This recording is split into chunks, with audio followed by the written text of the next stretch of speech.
Welcome to State of Play on Mint Press News, a bi-weekly editorial news show hosted by myself, Greg Stoker, former U.S. Army Ranger turned anti-war activist and geopolitical analyst, commentator, and wow, hasn't life become exhausting? What's next? Censorship? Imprisonment for not trumpeting the state's agenda? Yeah, probably, as we slide further into Orwellian dystopia. For once, since October, I'm actually glad to be an American public figure because Americans have more free speech protections and journalistic protections than our cousins across the pond in the UK. Y'all are getting cracked down on real hard. We are to a lesser extent by the state. And as people filter into the live stream, I'm going to give you all a sample of what the British government looks like and some key figures, one of whom, Keir Starmer, we're going to talk a lot about today. Another important issue. The government has suspended 30 of the UK's 350 arms export licenses to Israel. Yeah, the big news, I don't know if you guys missed it yesterday. The big news is that the UK has suspended 30 out of 350 weapons licenses that they can export and send to Israel. Rishi Sunak is still trying to get his big, wet, sloppy kiss from Benjamin Netanyahu, and he's still being very unreasonable in the parliamentary session.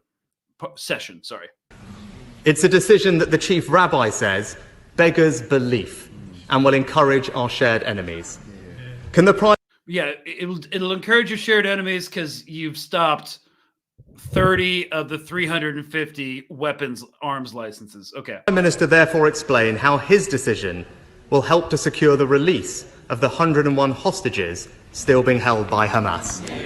So former Prime Minister beefing with current Prime Minister. Prime Minister. Well, Mr. Speaker, can I start by saying I think the whole House will be shocked by the horrific killing of 6 hostages in the last few days. And I know I speak for the whole House when I say that. The remaining hostages must be released.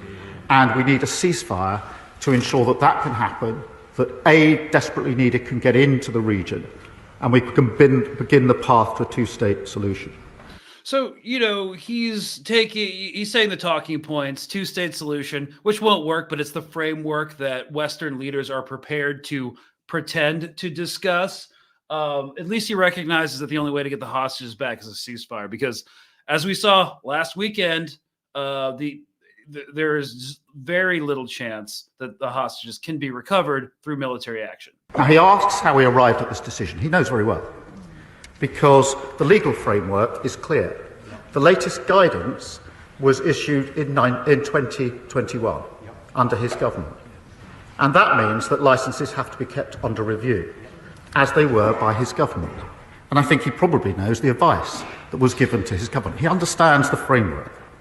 We've carried out the review in the same way and come to a clear legal conclusion.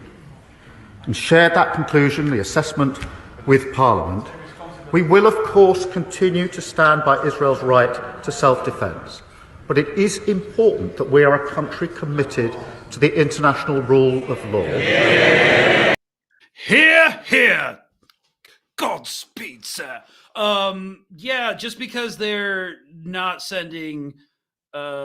they're only sending 320 shipments of weapons to Israel doesn't mean they're actually adhering to international law. And this is what we're going to talk about, who the law applies to and who it doesn't, who is a terrorist and who is not.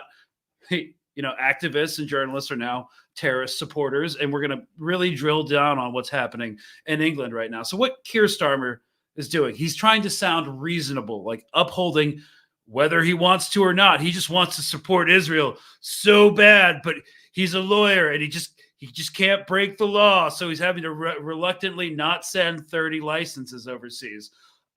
This gives the pretense that, they're still adhering to law, but they're actually really not. It's all performance, just like everything since square one. So as the ceasefire deal looks, and we can roll some B-roll footage for this, as the ceasefire deal looks further away than ever over the issue of the Philadelphi Corridor, we are witnessing a renewed media and activism crackdown by Western governments. From the detention of UK-based journalists Richard Medhurst and Sarah Wilkinson, the raiding of former Marine intelligence officer Soctt Ritter's home by the FBI, to the US Marshals questioning of Jewish activist Jacob Berger on his return from a humanitarian trip to Egypt, to the detention under the Terrorism Act of PalAction in the UK. We examined the developing information landscape with regards to the disastrous Israel-United States foreign policy. According to the Jerusalem Post last week, anti-Israel activist Sarah Wilkinson was arrested by British police on Thursday, according to the Beirut-based outlet to which she is a contributor. The Lebanese Mina Uncensored said that its writer Wilkinson was arrested for supporting Palestinian resistance. Combat Anti-Semitism, the movement, said on social media that Wilkinson had praised October 7th as incredible and wished Hamas Godspeed. This is a misinterpretation. We'll look at the tweet in a second. So it's clear that Keir Starmer, the guy who was just beefing with Rishi Sunak in government, who wants to seem like a reasonable centrist, reluctantly upholding the law, even though he wants to really support Israel. It's clear that Keir Starmer's purges of the Labour Party recently have spread into the arrest of pro-Palestine supporters, journalists, activists, as Britain's newly crowned authoritarian prime minister seeks to recast his critics as supporters of terrorism. Not his critics on the right, but his critics further left, activists and such, right? So the arrest of Sarah Wilkinson last week follows the arrest of journalist Richard Medhurst, both charges based on a dubious claim that they had violated Section 12 of Britain's Terrorism Act. To be fair, the language of said act is so infuriatingly vague that a wide range of harmless activities could fall under its umbrella. For example, you could theoretically be charged with an offense if a person, you, for instance, 1, expresses an opinion or belief that is supportive of a prescribed organization. B, in doing so is reckless as to whether a person to whom the expression is directed will be encouraged to support a prescribed organization. So if you support Palestinian armed resistance and you encourage other people to support Palestinian armed resistance, you're a terrorist and you could be charged under the Terrorism Act. So on the face of it, we can link that in the description, right? Section 12 of the Terrorism Act, you can just look it up under the gov. So it's UK, not US. So while she did post, first of all, on the face of it, this is inherently problematic since within the context of Palestine, we can refer to the UN General Assembly's Resolution 3817 from 1983, stating that, quote, this resolution reaffirms the legitimacy of the struggle of peoples for their independence, territorial integrity, national unity, and liberation from colonial domination, apartheid, and foreign occupation by all available means, including armed struggle. Remember, I just hit my mic. Remember, the ICJ ruled in late July that Israel is an apartheid occupation and must cease and evacuate the illegal settlements in West Bank. So while Sarah did post this on October 10th, quote, Hamas Air Force published their incredible infiltration by air into the illegal Israeli settlements in the Gaza envelope, hashtag Godspeed. There are many ways to interpret these remarks, and there should be an equal application of the law. No one, I don't think, should be imprisoned for being galvanized or impressed by violence. If we were to impose that as some sort of principle, we must, in fairness, also arrest Israel supporters who have espoused a striking zeal for Israel's merciless prosecution of the Gaza civilian population. In an ideal world, if Britain's terrorism laws were going to be enforced so expansively, the first person who should be arrested for supporting terrorism, you could argue, would be Starmer himself. Months ago, he insisted numerous times that Israel has a right to block food, water, power to 2.3 million people in Gaza, a policy Israel has indeed pursued and has resulted in a man-made famine that is starving Palestinians to death. The International Criminal Court's prosecutor is seeking Netanyahu's arrest for that same starvation policy because it is a crime against humanity. Here's Keir Starmer from a couple months ago. Clear. Israel does have that right to defend herself, and Hamas bears responsibility. A siege is appropriate? Cutting off power, cutting off water? Well, I think that Israel does have that right. It is an ongoing situation. Obviously, everything should be done within international law, but I don't want to step away from the sort of core principles that Israel has a right to defend herself and Hamas bears responsibility. Yeah, okay. So Starmer, the human rights lawyer, knew that starvation of Gaza was terrorism or collective punishment, as it is known in international law. And yet he gave that very act of terror his enthusiastic backing. And this, in his words, had much more power to influence events than Wilkinson's could ever have. So, look, terrorism, and this is coming from someone who drank the Kool-Aid, signed up to be a ranger in the global war on terror, it's a meaningless term. I've seen it enacted in intelligence hubs and on the ground. It's absolutely meaningless. But it is a cudgel, in the end, meant to beat down resistance against neoliberal imperialist agendas, both in the global south and at home. It is a word that has a fungible application and definition, and the Western governments, specifically the USA, control that definition and how it is applied. So they determine what is an acceptable form of resistance and violence while monopolizing their right to do whatever kind of violence they want, right? That's the basic problem we're in right now with this Israel-Palestine stuff. So I did a video essay on this about how the U.S. defines terrorism, and everybody follows along. If the U.S. determines someone's a terrorist, the rest of Europe's like, okay, roger that. So I did a video essay on this early last December, like less than 2 months after October 7th. And I'm going to play it now because these things don't change. It's still relevant. And I'm way more exhausted now than I was in December. So here's the video essay. It's about 4 minutes on terrorism, why it's BS.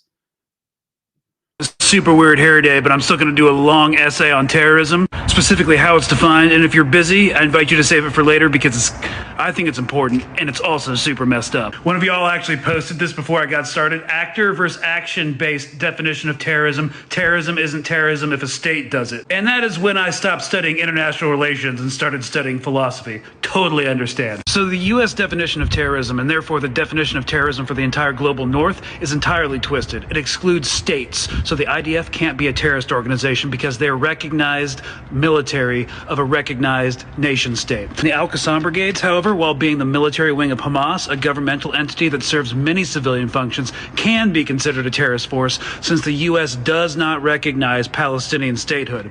In fact, we argue that they are state-sponsored terrorists because they're backed by Iran, so we can make Iran complicit in our own conception of global terrorism. At any rate, let's just simplify the narrative and lump the thousands of Hamas civil servants with the soldiers of the Al-Qassam brigades, label them all terrorists, and just bomb the shit out of everything. Western values, baby. Let's get into it. So this is how the U.S. defines terrorism. This definition came about in response to the environmental movement of the late 1990s when politicians began calling activists who were doing direct action eco-terrorists. You can screenshot this if you wish. But implicit in this definition is the idea that terrorism is done to a state by a person or organization or society, not by another state. It also says in Section C that it occurs primarily outside the territorial jurisdiction of the United States or transcends national boundaries in terms of the means by which they are accomplished, which is super convenient because if they're determined to destroy Al-Qaeda and we can trace Al-Qaeda to Afghanistan, well, I guess we have no choice but to go to Afghanistan. I mean, that's a profound oversimplification, but you get the gist. I should note that the post 9/11 Patriot Act expanded this definition to apply domestic basically, so we could use foreign surveillance techniques on our own citizens. Yay! So terrorism is about means, i.e. suicide bombings, mass civilian shootings, acid attacks, etc., the destruction of cultural heritage, and it targets persons in order to affect or influence the conduct of a government. And persons can be defined as any individual, corporation, company, association, firm, partnership, society, or, a joint stock company. Those can be people. So in practical terms, British petroleum sites in Palestine could be considered persons. Isn't it glorious?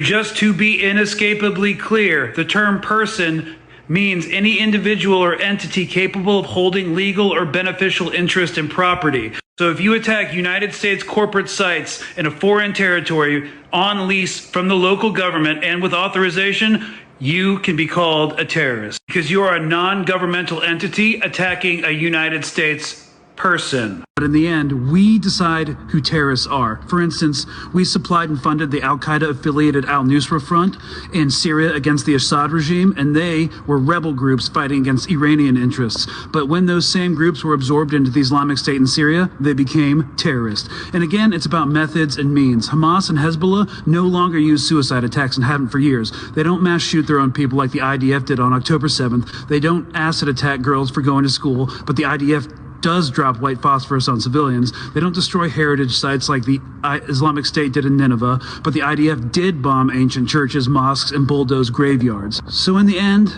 the word terrorist is an arbitrary, hypocritical, and dehumanizing term mobilized in order to serve Western imperialist interests. It is implicitly designed to be weaponized against liberation fronts and liberation activists. Just remember, Nelson Mandela was a terrorist and the African Congress was a terrorist organization. Ergo, we are terrorist supporters, which is an insane notion. It's all and in the context of Palestine, we need to be done with it and not just engage, unless, of course, we're talking about the IDF. I'll try and post this whole script in the description.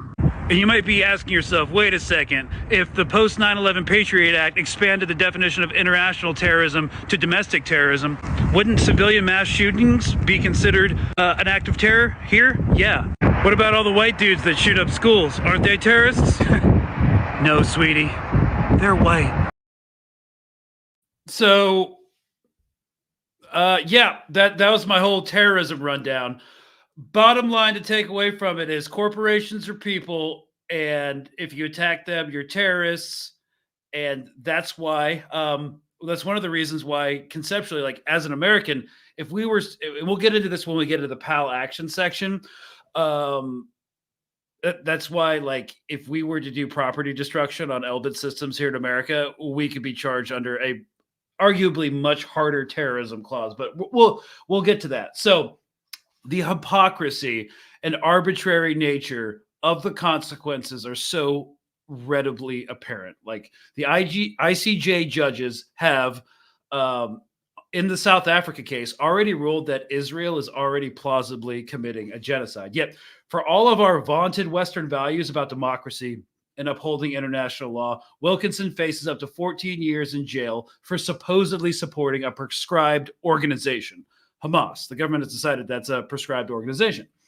According to reports, she was being arrested for content she posted online. And according to her daughter, her electronic devices were seized and she was released on bail under the condition she'd never use those electronic devices again. And after being arrested and barred from using those electric devices over her activism in favor of Palestinian human rights, it has emerged that Sarah Wilkinson has requested to give up the locations or was requested to give up the locations of Palestinian contacts she had in Gaza. So we can do B-roll again. The British police asking for locations of individuals inside of Gaza particularly worrying, as the UK military shares intelligence extensively with Israel, meaning that perhaps such information could reach the Israeli military and aid them in committing further war crimes. So just backing up, from like now and what it was during the unfortunately titled Global War on Terror, the GWOT. Traditionally, during the GWOT, for instance, the greatest hoax ever, by the way, it was the greatest hoax ever, it made it a crime to support a terror group. And it was about giving the authorities the power to punish anyone who offered material assistance, such as sending money or weapons, hiding armed fighters, providing information useful to attack, like direct assistance that would help in combat or terrorist operations. But now it's completely changed. Even standard criminal laws against speech usually require evidence that someone has credibly incited direct violence or put other people's lives in danger, such as the charges against those involved in recent far-right riots that included attempted assaults and pogroms against Muslims and immigrants in the UK last month. So, yeah, they were able to establish that at least some of this was inciting violence. They were not able to establish anything Richard Medhurst or Sarah Wilkinson did to incite violence or aid and abet a terrorist or a prescribed organization in any way. But, with regards to the UK, okay, wait, some of my notes here. I mentioned Sinn Féin and the IRA. Where was I going with that? Oh, yeah. But with regards to the UK, it used to be acceptable to comment on Sinn Féin and the IRA and to celebrate some leaders and to criticize government policy against those organizations. Correct me in the comments if I'm wrong. Oh, Sinn Féin. Sorry. It's been a long day. Yeah. Sorry. Yeah, I got it. Okay. My bad. I misspelled it and I just went with it. So you used to be able to do that. And now, they're tightening down on these speech laws, expanding the definition of terrorism laws. Now, someone put Hamas Day. Hamas Day. Okay, so yes, I did. I just misspelled it. All right, and I was going off notes. So, anyways, things are changing for the worse. And again, I said in the beginning that the United States definitely does have better free speech protections than any other country in Europe. But still, we're seeing things like you saw what happened with Soctt Ritter. I don't think he's a Russian agent. I can see why people would want to take him down within our own government. He's done a lot. He's kind of a big platform, and he's making a lot of waves talking about the Russia-Ukraine war in a way that the CIA and FBI does not like and that do not like. And so they raided his house. They went through it. They went through all his documents, computers, electronics and stuff. They didn't find anything because there's nothing to find. And that's why he hasn't been charged. So it looks kind of like an intimidation tactic from my perspective. They did it because they could get a warrant, and they executed it hoping he'd stop. Doesn't seem like he's going to. So, yeah. And that's because, it's harder to charge U.S. citizens with this crap for the moment. Although, give us a few years, we might be on y'all's level here in a minute. So Sarah Wilkinson is a British martyr. I won't disagree with that. So also now okay, sorry, I'm reading some of the comments. Okay, so we need to talk about PalAction. So if you guys aren't talking about sure about PalAction, this is actually something interesting to talk about, because while we do have better free speech protections, y'all in the UK can get away with some crazy stuff that we in the US at this point would not be able to get away with. So let me present my screen so we can look at this website. I'm really going to call out PalAction here because they've been doing some pretty interesting stuff. So here we go. Palestine Action. Okay, wait. Palestine Action. Here we go.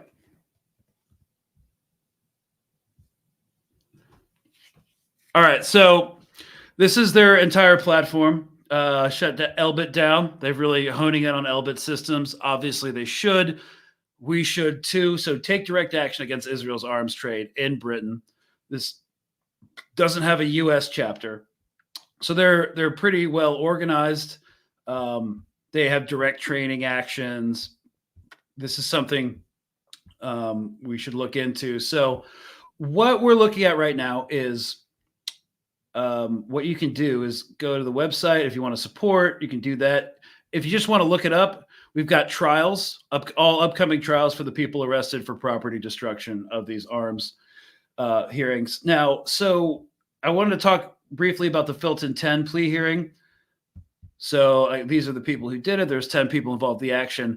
These 10 were detained without charge for a week under the Terrorism Act before being charged with non-terror offenses and remanded to prison. They are accused of being connected to an action which cost the Filton-based research hub of Israel's biggest weapons firm over £1 million. And this is interesting. Under the Terrorist Act, just like in the United States law, it has special provisions for what you can do. It's kind of medieval in the sense is like torture in medieval law was outlawed unless you were accused of witchcraft, because witchcraft was so horrible that they made an exception for the law. I'm just free associating right now, but that definitely sprang to mind. So PalAction is pretty interesting, and I just wanted to bring it up real quick because obviously, unlike exercising your right to speak about an organization without getting arrested, this was clearly against the existing law, and they knew exactly what they were doing going into it.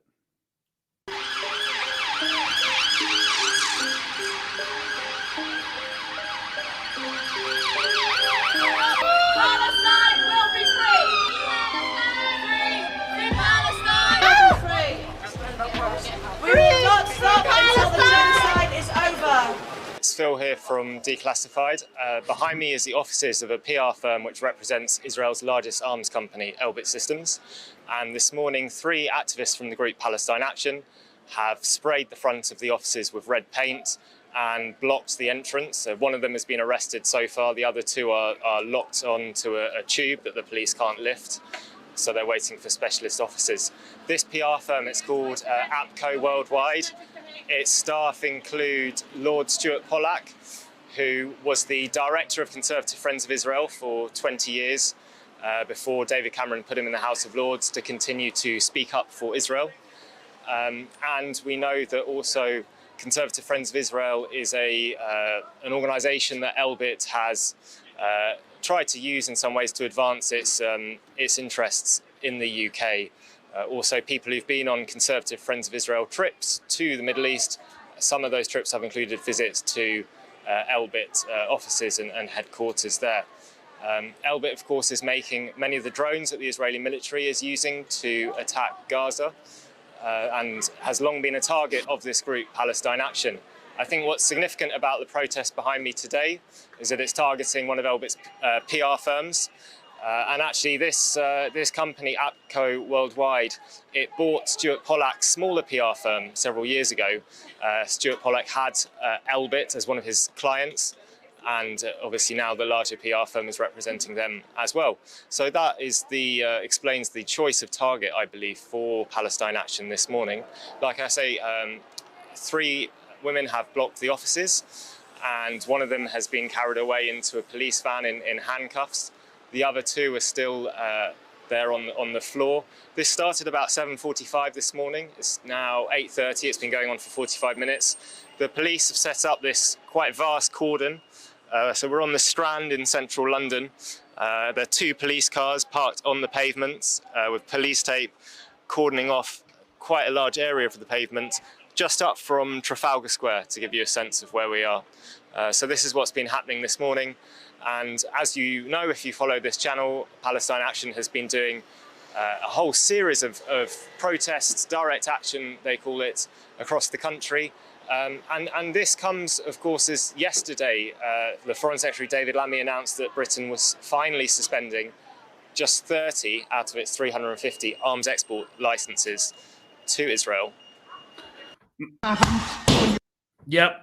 Again, it's important to say because it was a massive PR stunt that the media really tried to milk, was that they're, exporting arms licenses or stalling arms licenses. But of course, they don't like to mention it was only 30. So as I've called it since the beginning, this is all just liberal appeasement. But this is what they're calling terrorism right now.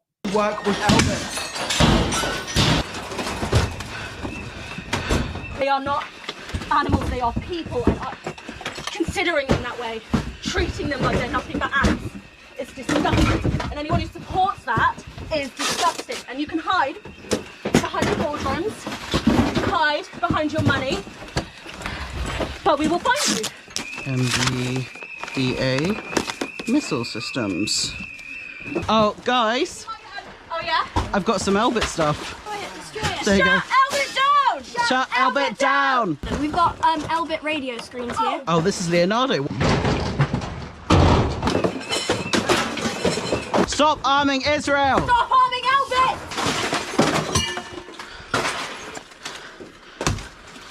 Free Palestine. Free Palestine. Print off. Ah, yeah, there we go. Our government turns a willful blind eye in favour of their corporate lobbyists and stocks that they have in these companies that they hide from us, thinking they continue to profit from murder.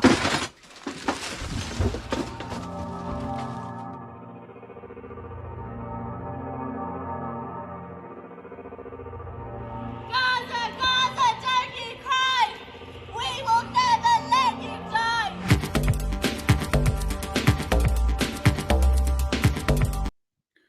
Oh, I've been seeing some comment. Okay, so again, that's Palestine Action.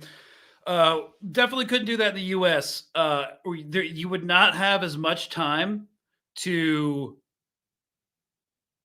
mess it up. Okay, first of all, because in the U.S. we have night watchmen, armed security guards who have a direct line to the police. The police would be on site within minutes because our cops are more violent and better at property protection than United States cops, than UK cops. And also, they're more dangerous. They're far more dangerous. So I wouldn't start raiding U.S. facilities unless you're ready to literally die. So I've been looking at the chat, been seeing some crazy stuff. So someone said these acts of vandalism only turn people away from supporting Faux Palestine. So Faux, that's F-A-U-X Palestine, L-M-A-O, 2 exclamation points.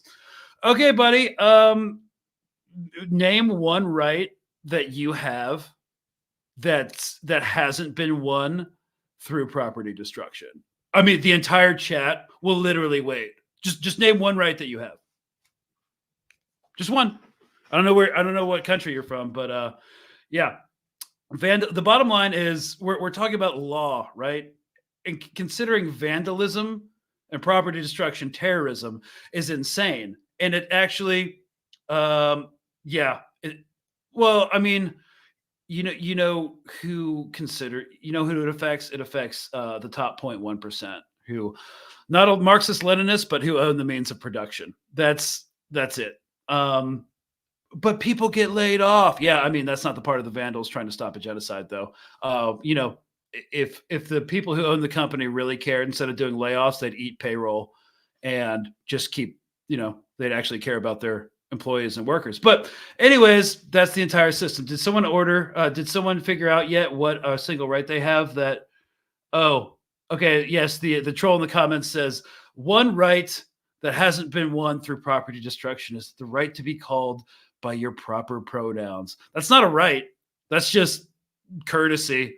That really triggers you guys way more than it should. So anyways, not going to get stuck into that too. Remember, I got kind of off track, but we're going to have a live Q&A about everything that's going on right now. So raising Gaza and the West Bank, you could say, is way worse in terms of illegal property destruction and vandalism than what a couple of activists from Palestine Action in the UK could ever do. But again, there is not an equal application of international law anywhere. Again, the argument that vandalism can be considered terrorism is absurd. So now let's kind of transition to what the most petty thing I've seen with regards to this is, and we're going away from the America right now, back from the UK to America.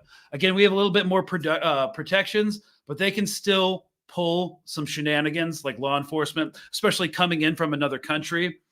You could have your passport confiscated. You could be questioned by TSA, US Marshals, even for not being a journalist. So one of the things that concerns uh, three-letter agencies as HVEs, homegrown violent and extremists. So they do monitor journalists. They actually do, because they're like, is this person going to get radicalized? Is this person going to get recruited? It's like, chill out, dude. You've been watching Homeland too many times. But we've seen pretty high-profile activists and independent journalists and commentators like Medhurst, Wilkinson, Soctt Ritter, and whatever his past is, that's beyond the scope of this conversation.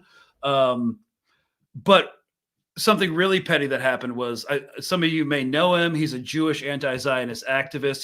He's just coming back from Egypt from a humanitarian mission, and he was detained briefly and questioned. Again, having no comment on Palestinian armed resistance at all, just in Egypt doing humanitarian work with his massive 2 million person social media platform. Instead of like getting one of these people on, trying to get one of these activists on who has been detained, I wanted to go for like the most petty thing I've seen yet. And that's just with a social media influencer getting questioned by US law enforcement about this, because it's the first instance I've seen something like this, and it's only going to get worse.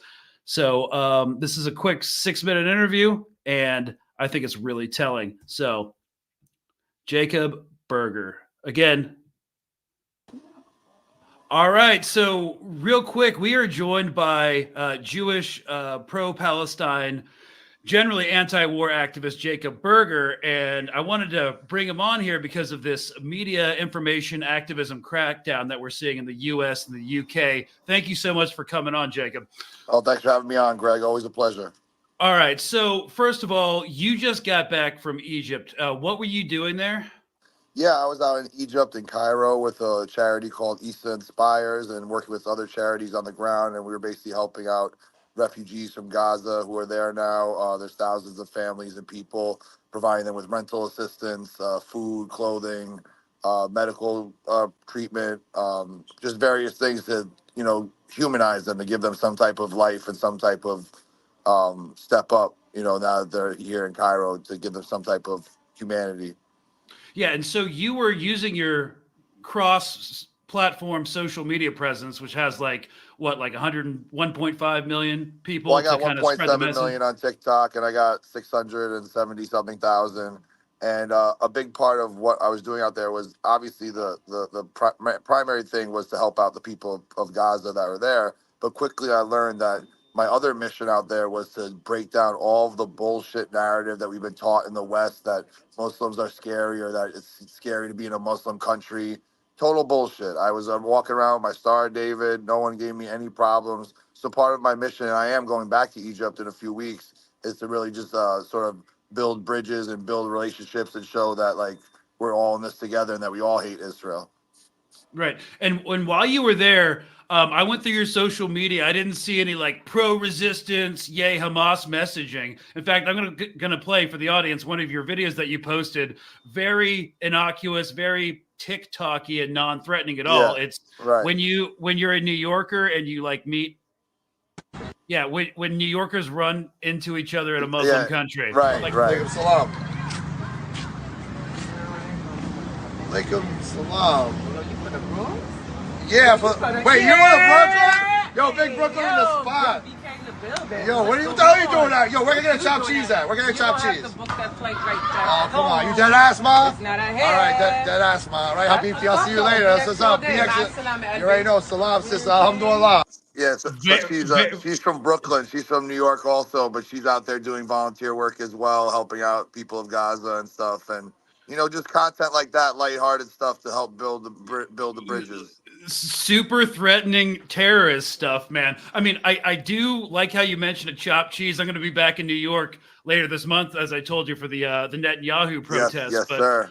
Nothing like a chopped cheese when you're stumbling around at 4 a.m. in the morning. Well, I miss New York. I mean, I love Cairo. I love Egypt. But I was definitely missing some Americanized food. I just went to the Metropolitan Museum of Art, and they have a whole Egypt section. So I actually shot a little video. I'm going to do like a sting. I'll be missing you, because I'm homesick of I'm missing Egypt out here back in New York.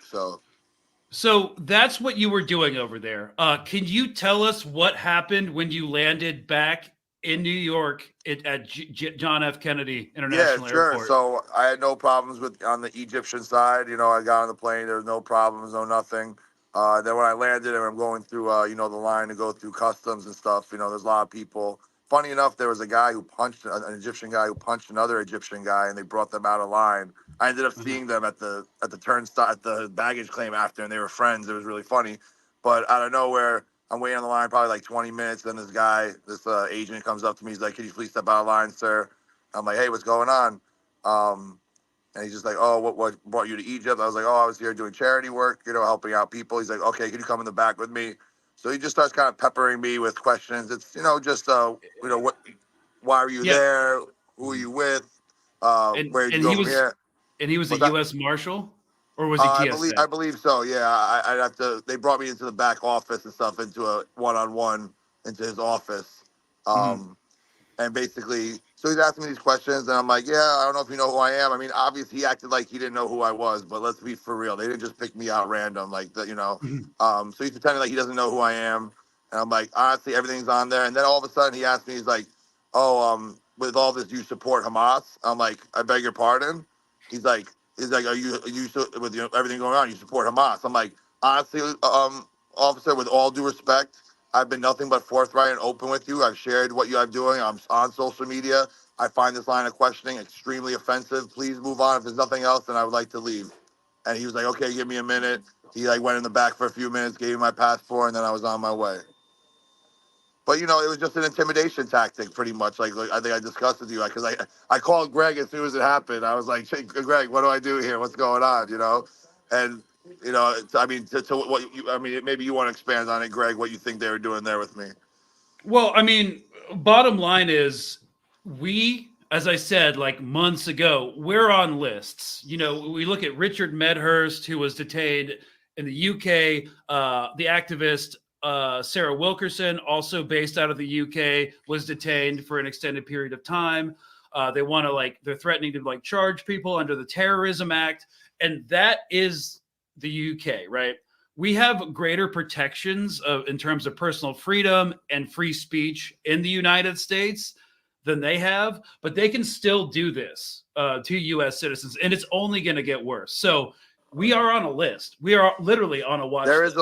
There is a list now. Hey, fascists love their lists. And what's funny, though, Greg, is that I went with all the other influencers I went with that are all Muslims. None of them got stopped by their customs in their country. So it's just funny, I guess, that, it's ironic the Jewish guy is the one who got pressed and stuff like that, Also, I was there with you at the Kew Garden Hills protest when we were at that Zionist land sale auction. Yeah. They all knew who you were, and there's no way you didn't start copying FBI reports. I'm just telling you that straight up. Right. There's no way you did not. I know. I'm on many lists, but what we're doing is important, Greg, and people like me and you need to speak up, and we're our knees do not tremble. We stand up to fascists. That's why I rock with Greg so heavy. Okay, well, also, I will admit that we do have better protections in terms of personal freedom in the United States. That might change in the future, but I am grateful to be doing this in the United States and not as a British citizen. But I just wanted to bring you on real quick, and we're almost out of time, just to see how petty, to demonstrate for the audience how petty a lot of this crackdown is. It's like, what did they expect to accomplish?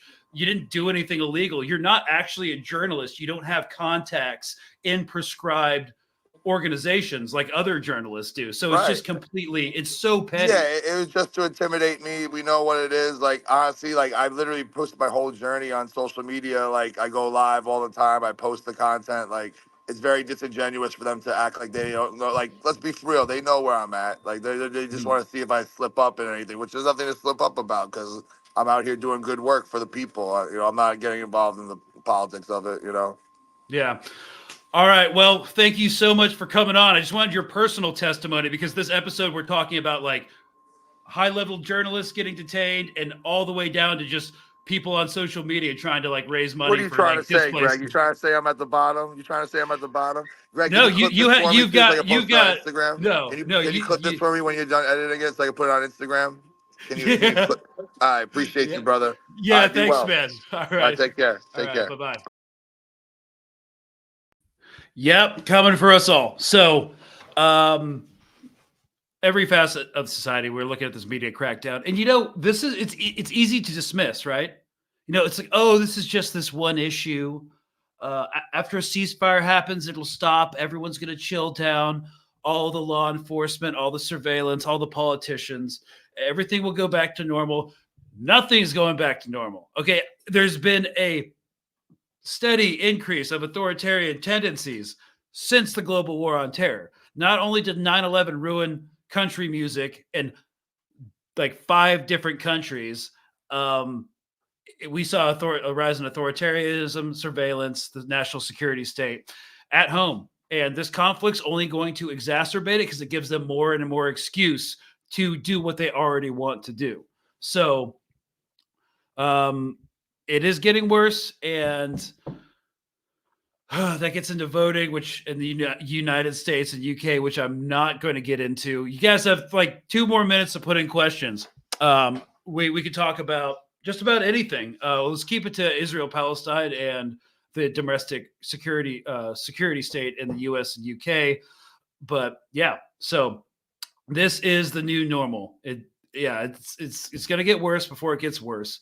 And so what we should try and do, again, this is not a news show. This is an editorial show. So I'll say there's three elements to every social movement. This is like really basic 101 stuff.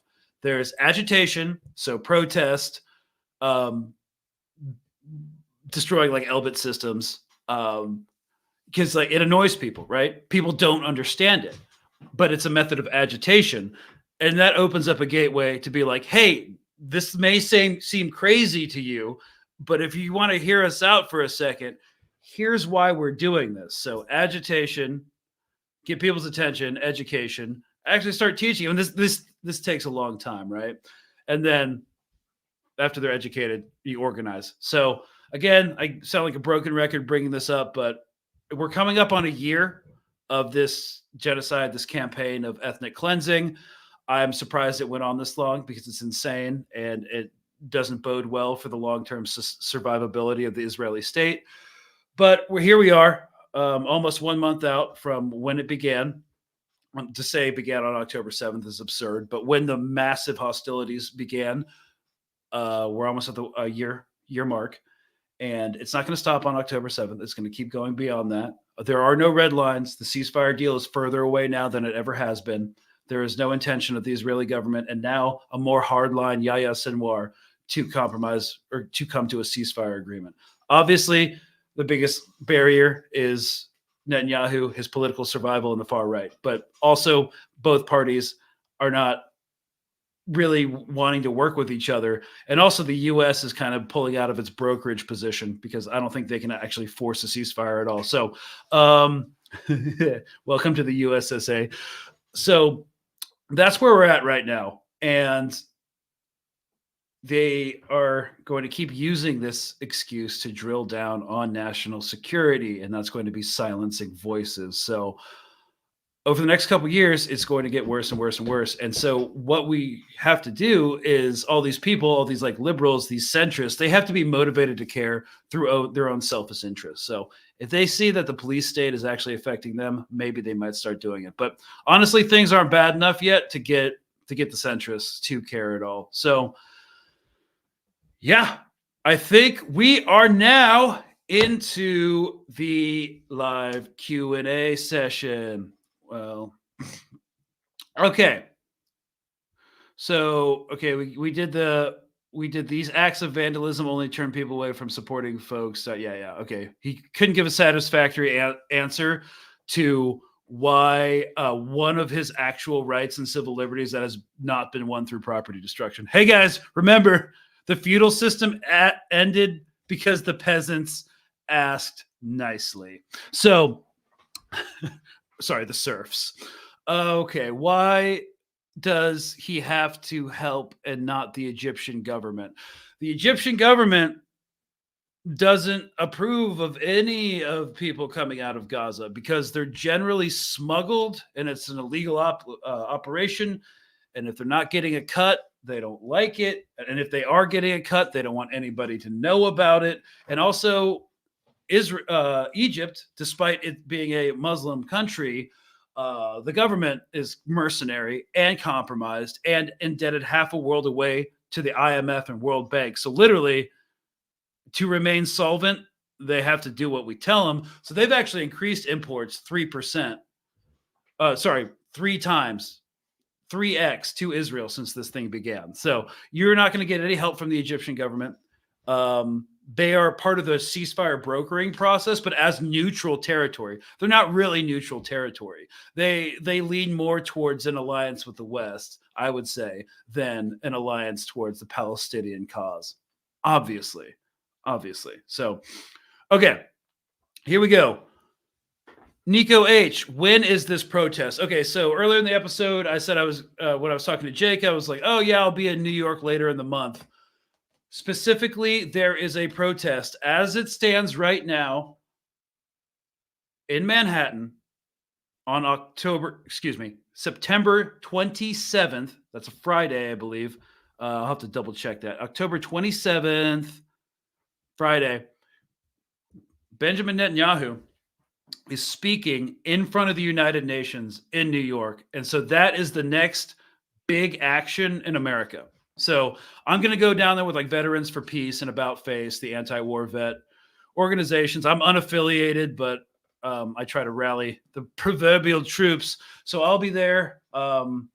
It should be really interesting. Did you guys know that there's reports that the NYPD for the 2025 fiscal year is going to be getting $12 billion in appropriations funding? Yeah, that's more than the entire Iranian military. NYPD. Super necessary. But anyways, that's the next big action. September 27th in Manhattan. Yeah. And of course, he's speaking on a Friday, so the news cycle doesn't really cover it. It's super manipulative. That's why they're putting it on a Friday. So,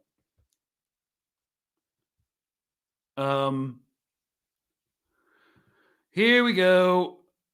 So, what do you think happened in the tunnels? Did Hamas kill those people? Okay, let me pull up an X statement. Because I'm pretty sure, well, I just did an episode on this on my own personal podcast, Colonial Outcast, but that's unaffiliated with Mint Press. So I think I still have I think I have the wording here somewhere. Okay, here we go.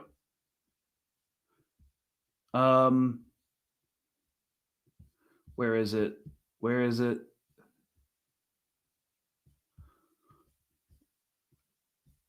Okay, they put out a press statement. I don't have it. Literally, when I talk about this, I brain dump it.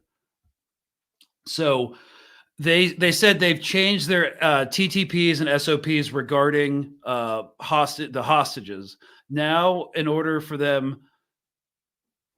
to force Israel to not do any essentially military operations to recover them, the new procedure is to kill the hostages before they are recovered.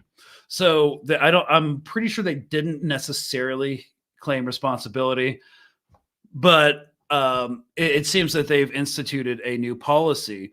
Abu Ubaidah said that this was in response to the Nusayrat massacre in late May, where 4 hostages were recovered, 3 were probably killed, potentially, and over 274 Palestinian civilians were also killed. So he said, in order to do that, to stop that from happening again, there will be a zero recovery hostage policy. Is pretty hardcore.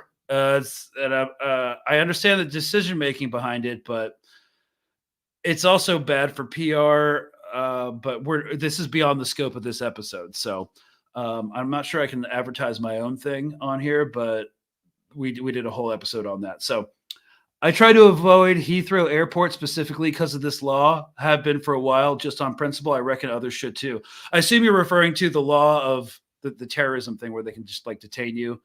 But sometimes I have to fly through Heathrow. And if you're coming from JFK and using the American terminal, you have to go through customs and then go through customs again, unless they changed it in the past 4 years. So,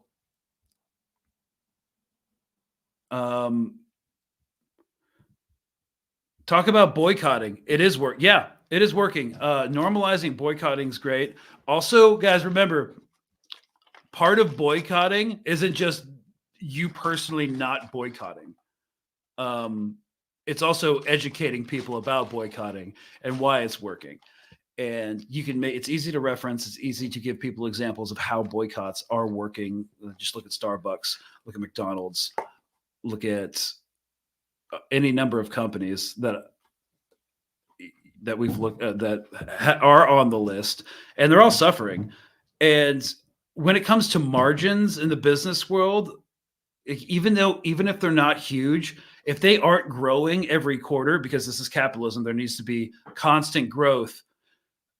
And the absurdity of that idea is that, constant growth within a finite system is what we call cancer in biological organisms. But if you don't have constant growth, or your margins aren't as good as the last financial quarter, that's a big deal. Shareholders start asking questions.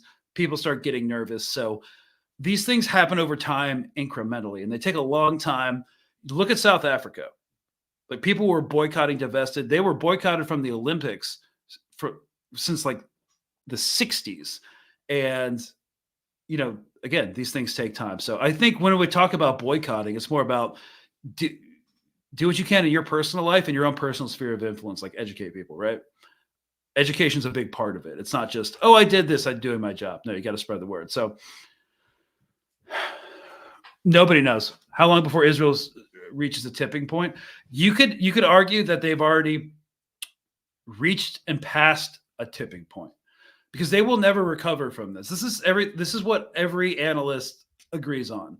Like, even in their left-wing media, sorry, I don't mean to call Haaretz left-wing, even in their liberal Zionist media, they recognize that whatever the status quo was, it will never be the same again. Israel's never going to recover from this war of attrition, because Israel's entire military, economy, society is based off of a military strategy, because they're a completely militarized society, that wasn't built for what's happening right now. So look at the 13 combat engagements / wars that they've been in through the history. They're like short, violent, brutal wars that are over in like a week, 2 weeks max, and then they're done. Their economy cannot sustain a war of attrition. Their population cannot sustain a war of attrition. Look at how many people are leaving. Look at the degradation of the quality of life. And you have to have a good quality of life in order to be part of an apartheid occupation, to ignore the suffering of the other people on the other side of the wall. You have to have amenities and good things like free healthcare, free education, affordable housing, good job opportunities. And they're losing that. And they're never getting it back. Like, we can pump all the money we want into Israel, but it's not going to prop up something that's now broken. So,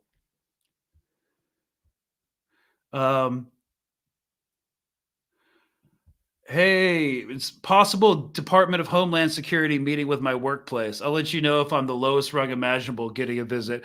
Yeah, please let us know in the comments if it's, you or someone of your quiet coworkers that's actually, you don't really know that well, and who's way more radical than you could ever possibly be. So, do you get a lot of Canadian news in regards to the Palestinian protests here?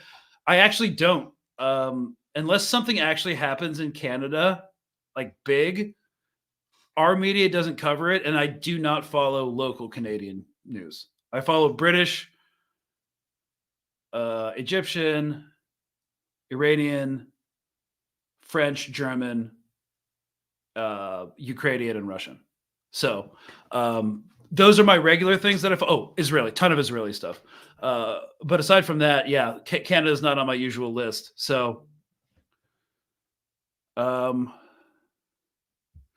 we talk about mass citizens arrest for violating can we make mass citizens arrest for violating the Leahy law? Okay, sorry guys. I know there's so many more questions, but I'll try to be quicker next time.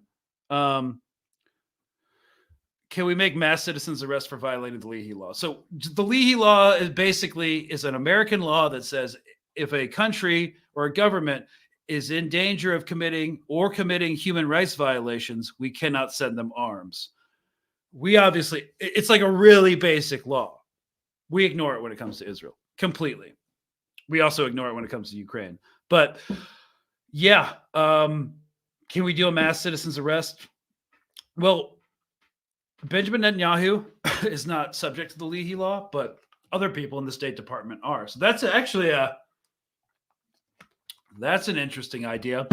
If you do try to assault or arrest a senior member of the State Department, they do have Secret Service, and they'll straight up start shooting people if it comes to it, for sure. So just we have to recognize that that's kind of a thing. And yeah, so guys, sorry, I think we're out of time. I hope that was informative. We got to talk about media censorship, how everything's going to trash, how it's not going to get better. And hey, at least we have each other, man. And it's going to get worse next year. So cheers, y'all. I had a great time. Hope you did too. We're going to be off for 3 days because it's the weekend and things are bad. I recommend restarting your normal lives and having a social life. So, do something fun this weekend to maintain your sanity, because this will not end anytime soon. And we will see you on the next one. Cheers, y'all. And thank God it's almost Friday. All right. Bye-bye.